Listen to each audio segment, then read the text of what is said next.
تمام 10 مساء بتوقيت أسمر المحل، أينما كنتم أيها السادة والسيدات. من الفضاء الإثرية نحييكم ونقدم لحضراتكم نشرة أخبار هذا المساء.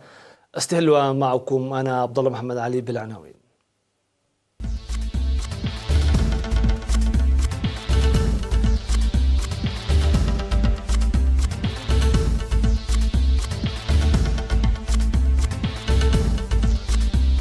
طلاب الصف 11 بالإقليم الجنوبي يتوجهون إلى ساوا. زوار المهرجان الوطني 2019 يثنون الفعاليات المقدمة. مكتب التعليم في الإقليم الأوسط يقيم أنشطته. مقتل زعيم طالبان الأفغاني في انفجار بمسجد في باكستان. رئيس وزراء ماليزيا السابق يمثل أمام القضاء. رئيس إندونيسيا يقترح نقل العاصمة من جاكرتا. أهلا بكم إلى التفاصيل. توجه طلاب الصف 11 بالإقليم الجنوبي اليوم 17 من أغسطس إلى ساوا لاستكمال دراسة المرحلة الثانوية في مدرسة ورساي كالو وأداء الواجب الوطني ضمن الدفعة 33 للخدمة الوطنية. وفي الآراء التي أدلى بها الطلاب المتوجهين إلى ساوا من 28 مدرسة ثانوية في 12 مديرية بالإقليم، أكدوا جاهزيتهم معنويا وجسديا لإكمال العمل الذي يقضوه في ساوا بنجاح. وذكر بأن طلاب الصف 11 في أقاليم شمال وجنوب البحر الأحمر وعنسبة والقاش بركة توجهوا إلى ساوا في الأيام الماضية. وتوضح المعلومات الواردة من مكتب التعليم في الإقليم الأوسط بأن طلاب الصف 11 سيتوجهون إلى ساوا في 21 و24 من أغسطس الجاري في دفعتين.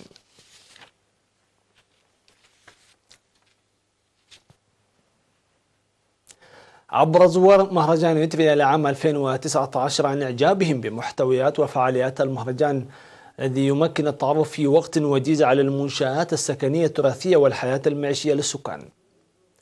وأكد الزوار أنهم لامسوا بأن المعارض التراثية تكسب الشباب عامة وخاصة الأجيال المتعاقبة المعرفة والتاريخ، إضافة إلى إسهامها في توريث الثقافة والقيم، مضيفين إلى أن فعاليات المهرجان تبرز التنوع الثقافي والجمال الوحدة بالإضافة للجهود الموحدة والرؤى المشتركة، وأشار إلى أهميتها في عملية بناء الوطن وإعماره. من جهة ما أفاد منسقي المعرض أن محتوياتها تشتمل على الحياة المعيشية والإدارة الثقافية والحضارية، وتعكس صورة وحدة القوميات التي تسع داعين الزوار لتفقدها باهتمام رفقة أبنائهم. وتحتوي فعاليات المهرجان على منشآت المساكن والحياة المعيشية والأثاثات المنزلية والزي التقليدي والثقافة والحضارة وأدوات نفير تقليدية والنظام ومحتويات منازل القرى وغيرها. وتتواصل فعاليات المهرجان الوطني لهذا العام الذي افتتحت فعاليات رسميا في 16 من أغسطس الجاري تحت شعار ثقافة الثبات على الصمود، تتواصل حتى 22 من نفس الشهر.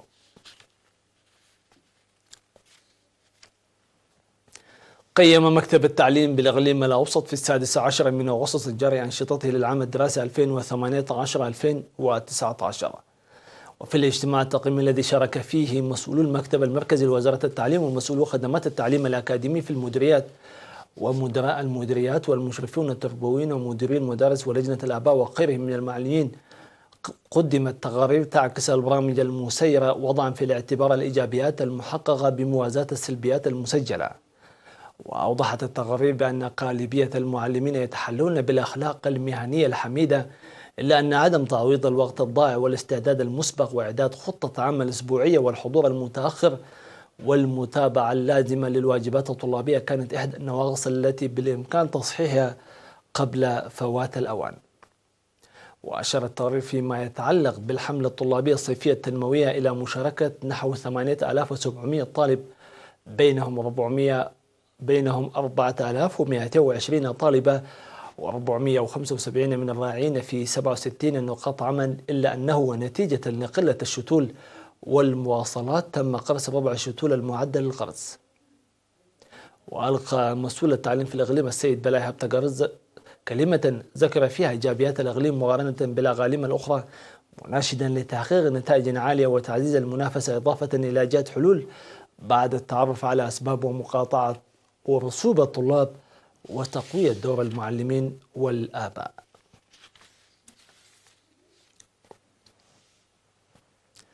نظم مكتب العمل والرعاية الاجتماعية في مديرية علي القاش بإقليم القاش بركة لقاء حول رعاية المعاقين والكبار.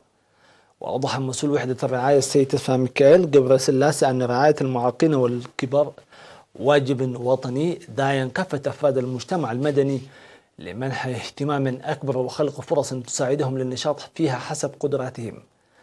من جهته ناشد موظف في وحدة الرعاية بفرع شاب لؤم محري لتنظيم دورات تأهيلية وخلق فرص عمل لتحسين الحياة الاقتصادية للمعاقين المنتشرين في كافة مناطق المديرية وعلى المجتمع المدني تشجيعهم. في الختام أشار مدير المديرية السيد جدي ستيفانوس عن أهمية رفع مستوى وعي المجتمع لفعالية تنفيذ البرامج، مؤكدا بأن إدارته ستعمل بالتنسيق مع المؤسسات المنتشرة في المنطقة.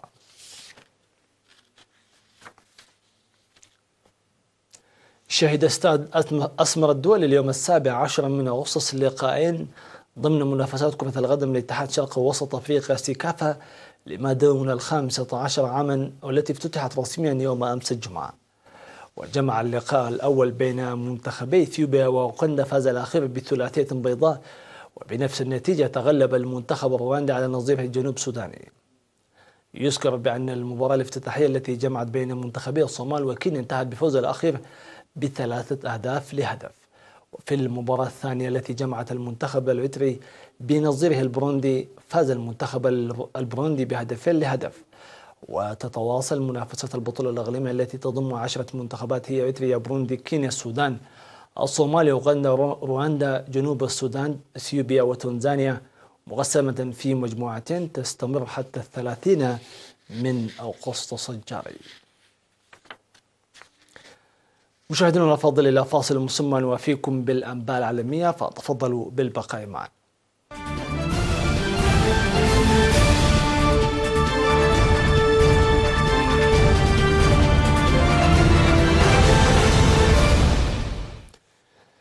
أهلا بكم من جديد. قال مصدران من حركة طالبان أن شقيق زعيم طالبان الأفغانية هبة الله أخوانزا كان بين 4 أشخاص على الأقل قتلوا في انفجار قنبلة يوم الجمعة في مسجد بجنوب غرب باكستان. وقالت الشرطة أن أكثر من 20 شخصا أصيبوا في الهجوم، مشيرة إلى أن عدد القتلى قد ارتفع. وذكرت الشرطة أن إمام المسجد الواقع على بعد 25 كيلومتر من مدينة كويتا قتل في الانفجار. ولم تعلن أي جهة مسؤوليتها عن التفجير الذي وقع في وقت وصلت فيه طالبان والولايات المتحدة إلى المراحل الأخيرة من المفاوضات على اتفاق سيتيح للولايات المتحدة إنهاء أطول حروبها والانسحاب من أفغانستان. وينشط في بلوخستان متمردون انفصاليون متشددون إسلاميون، لكن كثيرين في باكستان يشتبهون على الرجح في الحكومة الأفغانية التي تقاتل طالبان على الحدود.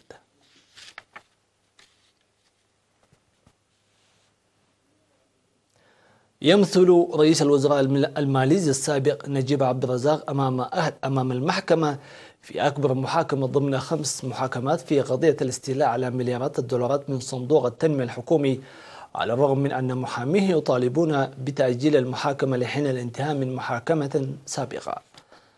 وعبد الرزاق الذي خسر الانتخابات العام الماضي يواجه 42 تهمة بالابتزاز وغسل الأموال تتعلق بالصندوق الحكومي وكيانات رسمية أخرى. وتجري تحقيقات بشأن صندوق 1MDP الذي أسسه رئيس الوزراء السابق في العام 2009 فيما لا يقل عن 6 دول. وتقول وزارة العدل الأمريكية أن نحو 4.5 مليار دولار أمريكي سرقت من الصندوق.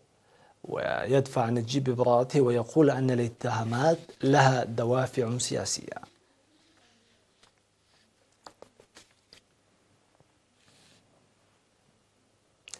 اقترح الرئيس الاندونيسي جوكو ويدودا على البرلمان نقل العاصمة من جاكرتا، المدينة المزدحمة التي يسكنها 10 ملايين نسمة وترتفع فيها معدلات التلوث، إلى جزيرة بورنيو. وطرح الرئيس الاقتراح في خطاب حالة الاتحاد قبل يوم واحد من احتفال البلاد بالذكرى 74 لاستقلالها. واقترح إقامة العاصمة الجديدة في كاليمانتان على الجانب الاندونيسي من جزيرة بورنيو التي تتقاسم جاكرتا السيادة عليها مع ماليزيا وبروناي. ولم يكشف عن الموقع المحدد للمدينة الجديدة في منطقة تشتهر بالغابات المطرية ومناجم الفحم وقردة الأورانجيتان، ويسكنها أكثر من 16 مليون نسمة.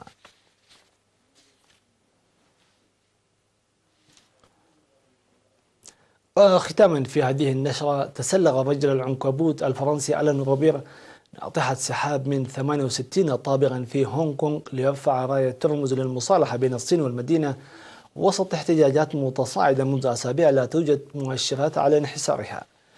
وتسلق روبير مبنى تشونغ كونغ سنتر الواقع في الحي التجاري بوسط المدينة معتمدا على يديه فقط، ووضع راية كبيرة على واجهة المبنى. وهذه ثالث مرة يتسلق فيها الفرنسي ناطحة السحاب التي تملكها شركة تشوينغ كونغ هولدينغز، ومنع من تسلق المباني في المدينة لمدة عام في أغسطس الماضي، وانتهى هذا الحظر قبل أسبوعين فقط.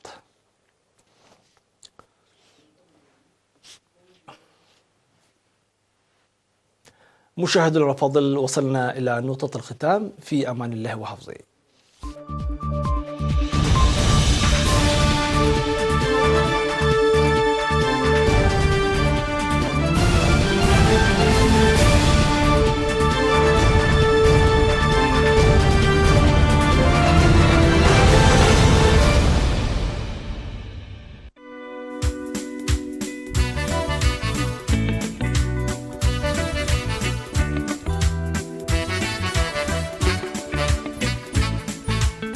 ብዙሕ ግዜ እቲ ሕማም ዝጅምረሉ እዋናት ብመግቢ ተኸላኺልካ ብኣካላዊ ምንቅስቓሳት ብሓደ ሓደ ምክርታት ካብ ሓኪም ዝርከቡ ጌርካ ክትኣልዮም ትኽእል ሕማማት ኣለዉ። ሰሓ እዝኒ ድማ ኩሉ ግዜ ኣብ ውሽጢ እቲና ዘይኮነ ብፅፍርና ብመትሓዚ ርእሲ ብገለ ብላዕሊ እንተ ደኣ በዛ ላዕሊ ከምዚኣ ጌርና ፀቂጥና ሓቂቕና ወይ ድማ ብድሕሪት ከምዚኣ ጌርና እንድሕር ሓቂቕና ክንሓከፍ ንኽእል ኢና። ክታበት ምውጋእ ኣሎ ወጊእኻዮ ወይ ብኣብ ዝነጥብ ሂብካዮ ተፃዋርነትከ ኣጥሪ እዩ። ሕጂ እዛ ኢዱ ጥራይ ተቐልቂላ እንድሕር ኣብታ ኢዱ ፀሓይ ሓሪማቶ እኹል ነቲ ቅመም የበራብሮ እሞ ነቲ ዓፅሚ ንኩሉ ሰውነቱ ክድልዮ ዝኽእል የደልድሎ ኣሎ።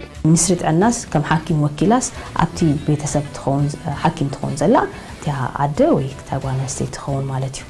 ኣብ ምንቅስቓስ ሳምቡእና ደይንቀሳቐስ ሰብ እንድሕር ኮይኑ ኣብ ዓራት ዝውዕል ንበል ወይ ከዓ ኮፍ ኢሉ ዝውዕል እንድሕር ኮይኑ እቲ ሰብነቱ ዘድልዮ ኦክሲጅን ኣዝዩ ውሕድ እዩ።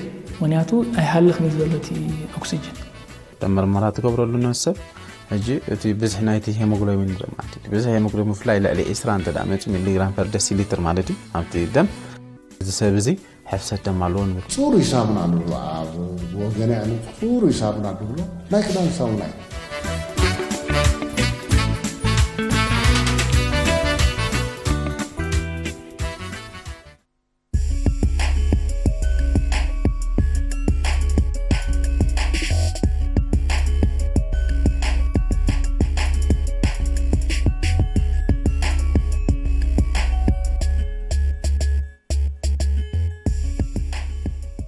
ግጥማት ኩዕሶ እግሪ ትሕቲ 15 ዓመት ሴካፋ ሎሚ ቀዳም እውን ቀፂሉ ውዕልሎ ንምልኦ ትሕዝቱ እዚ ዝስዕብ እዩ።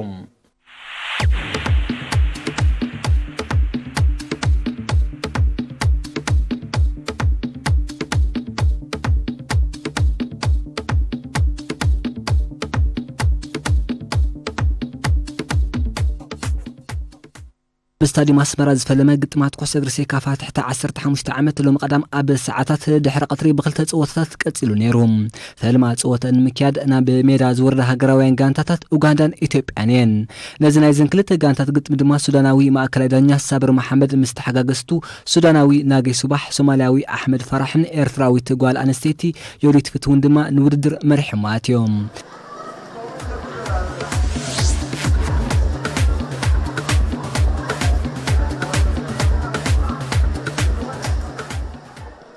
صوت هاد حرم جمارو كلتين غانتات كاب ننحد زي تحمق كوينن قريبا يكون بر اب سالساي دقيقه مرحنه تتزاشوتو كاب اوغوال ديفيس رغبت اوغندا يعني رام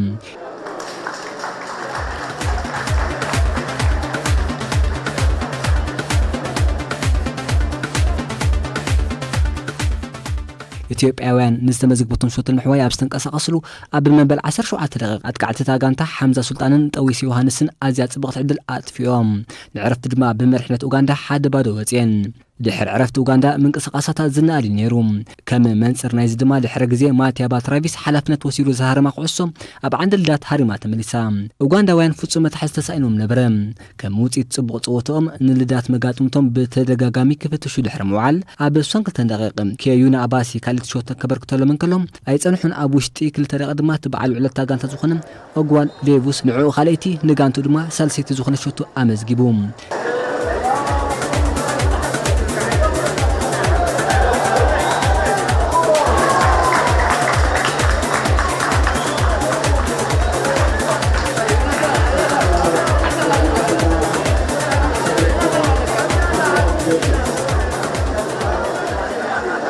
በዚህ ጅማት ግጥም በዓወት ኡጋንዳ 3-0 ተዛዚሙ ዝሕርት ግጥም አሰልጣን ተክልቴን ጋንታት ኣብ ዝገበርዎ ጋዜጣዊ መግለጺም አሰልጣን ኢትዮጵያ ሰሎሞን ተካም ለኛ ቡድን በተመለከተ ያው አጭር ጊዜ ነበር የነበረን ጊዜ ጽወታ ጽቡቕ ነይሩ ንሕና ነዚ ውድድር ዝኸውን እኹል ምድላዋት ኣይገበርናን ጥራይ ዘይኮነ ዝተዋህበና ግዜ እውን ሓጺር ነይሩ መጋጥምትና ከም ዝተዓዘብኩሞም ልክዕ ትሕቲ 15 እዮም ክንብል ኣይንኽእልን እንቅስቃሴ ለማለት ብዙ ተቸገራለ መልካም ነው ሌላው ምንድነው እነሱ ከኛ በተሻለ ኦርጋናይዝ የሆኑ ናቸው የተደራጁ ናቸው ሲደመርም ደግሞ የእድሜም ልዩነት በደንብ በግልጽ የሚታይበት ነው ስለዚህ እኛ ባለን አቅም እንኳን ከዚህ ተሻለ ፐርፎርም ላለማድረግ ወይም ደግሞ ለማደግ ያልቻልንበት አንዱ ምክንያት የእድሜና የአካል ብቃታቸው ከኛ እጅግ በጣም የተሻለ ወይም ደግሞ በእድሜያቸው ትንሽ ላቅ ያለ በመሆኑ ያን ማድረግ ትንሽ ከባድ ስለሆነ ነው አሰልጣን ኡጋንዳ ሩዋንዳዊ ማጊር ጃክሰን ቦጋኖም Thank you very much. First of all, I would like to first congratulate my colleague for the wonderful display. ኣብዚ ሎሚ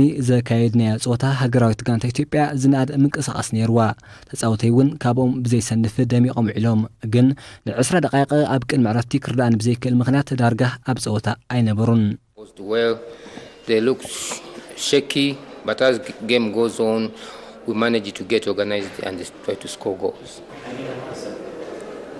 እስከ ግሉጽ መልስ ክትፈኒ ኣብዛ ጸወታ ዝረኣና ሃገራዊት ጋንታ ኡጋንዳ ብልክዕ ትሕቲ 15 ዓመት ድያ ክንደይ ካብ ተጻወታ ኸዮም ልዕሊ ዝዕድመ No, it's not about physical. They are understanding of the game because you can't win with possession. Okay? We knew ኣብዛ ጸወታ ዝወረደት ሃገራዊት ጋንታ ብዘይ ውልውል ትሕቲ 15 ዓመት እያ ተኾነ ጋንታና ብዕድመ ዘይኮነት በሊጻ ብኣካላዊ ብቕዓታን ሞራላን እያ ጸብሊላ automatically have to score. So it's not about the physicality, but the understanding.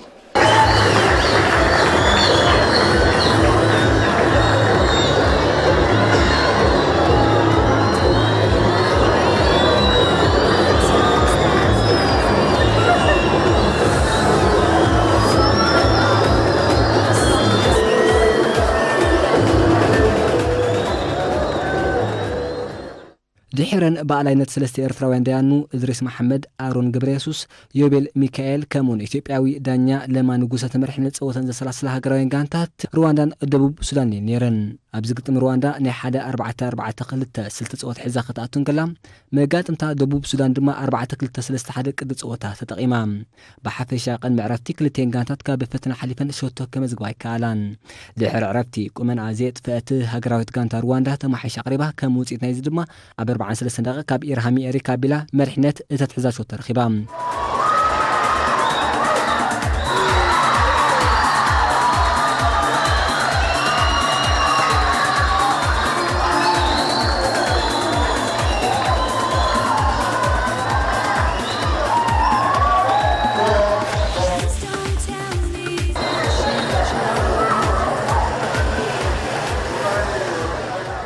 በዛ ሓንቲ ሾት ደው ዘይበለ ኢርሃሚ ኣብ 8 ደቂቕ ንሓላው ደቡብ ሱዳን ዶም ዴቪድ ካሌቲ ክቆጽረሉን ከሎ ነታ ዝተረፈት ሳልሰይቲ ዓወት ሩዋንዳውያን እተራጉድ ድማ እቲ ቁጽሪ 9 ተመላለቢሱ ዝነበረ ኢርሃሚዩ ባዕሉ ኣመዝጊብዋ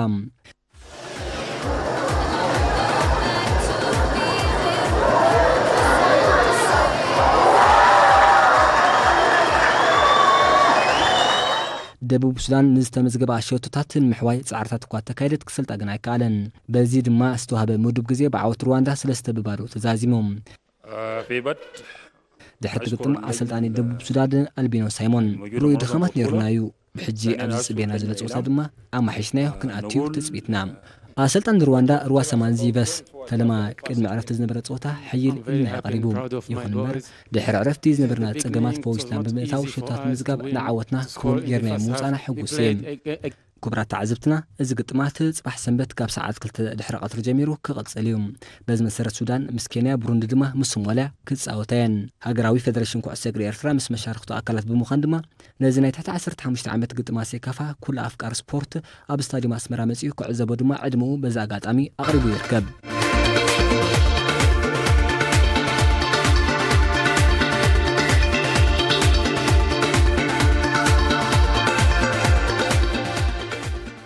كبرات عزبتنا نلوم علت زتلالو زينا سبورت أبزي تزازيم اللهم